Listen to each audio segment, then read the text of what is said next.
दुर्गा पूजन के 7वें दिन हम माँ दुर्गा की 7वीं शक्ति माँ कालरात्रि की पूजा करते हैं।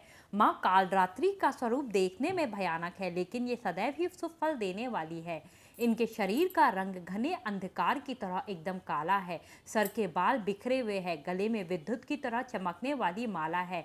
3 दिव्य नेत्र है जो ब्रह्मांड के समान गोल है और शरीर से निरंतर विद्युत की समान चमकीले किरणों का प्रवाह होता रहता है। इनकी नासिका के श्वास प्रभाव से अग्नि की भयानक ज्वालाएं निकलती है। इनका वाहन गंधर्व है। माँ की 4 भुजाएं हैं। एक भुजा वर मुद्रा में, एक भुजा अभय मुद्रा में है, एक भुजा में माँ ने लोहे का कांटा और एक में खड्ग को धारण कर रखा है। कथा के अनुसार चंडमुंड नामक राक्षस जब अपनी चतुरंगिनी सेना को लेकर माँ दुर्गे के साथ युद्ध करने के लिए आए तो उन्होंने देखा कि माँ हिमालय की चोटी पे अपने वाहन सिंह पर बैठी हुई मंद मंद मुस्कुरा रही है। माँ को इस प्रकार देखकर वे राक्षस और उनकी सेना माँ को पकड़ने की चेष्टा करने लगी। उनके इस प्रयत्न को देखकर माँ को बड़ा क्रोध आया। क्रोध के कारण उनका मुख काला हो गया और भौहें तन गई। तब माँ के माथे से एक भयानक मुख वाली काली देवी तलवार और पास लिए प्रकट हुई।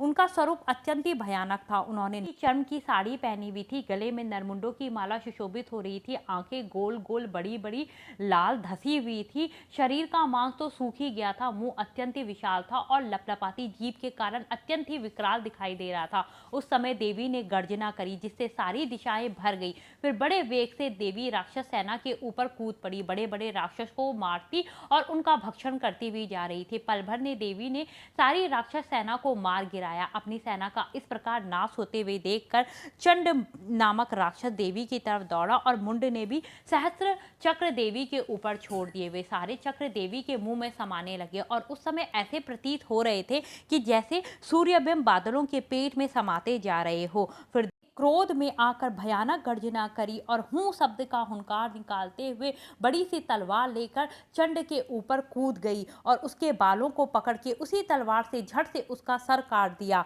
तब चंड को इस प्रकार मरा हुआ देखकर मुंड देवी के ओर दौड़ा। तब देवी ने उसको भी तलवार से पृथ्वी पर सुला दिया। बची हुई सेना इधर उधर भयभीत होकर भागने लगी।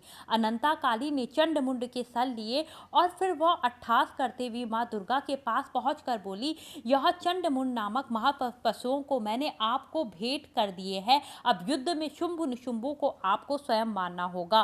तब देवी के वचन सुनकर माँ दुर्गे बोली, हे कालिका, तुम चंडमुंड को मेरे पास लेके आई हो, इसीलिए आज से तुम जगत में चामुंडा नाम से प्रसिद्ध होगी। इस प्रकार माँ दुर्गा के माथे के तेज से माँ कालरात्रि प्रकट हुई थी। माँ कालरात्रि को चामुंडा देवी, शुभकरी देवी, कालिका देवी, काली देवी आदि नामों से पुकारा जाता है। दुर्गा पूजन के 7वें दिन माँ के इसी स्वरूप की पूजा की जाती है। इस दिन साधक का मन सहस्त्रार चक्र में स्थित होता है। उसके लिए ब्रह्मांड की समस्त सिद्धियों के द्वार खुलने लग जाते हैं। माँ कालरात्रि की पूजा से सारी ग्रह बाधाएं शांत हो जाती है। जल भय, जंतु भय, शत्रु भय, रात्रि भय आदि कभी भी नहीं होते हैं।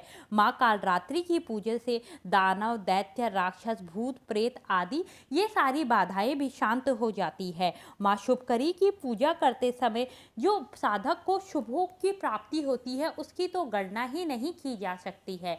माँ कालरात्रि को इस दिन रात की रानी के पुष्प, चमेली के पुष्प अर्पित किए जाते हैं। साथ ही माँ को गुड़ का भोग लगाया जाता है। बोलो माँ कालरात्रि की जय हो।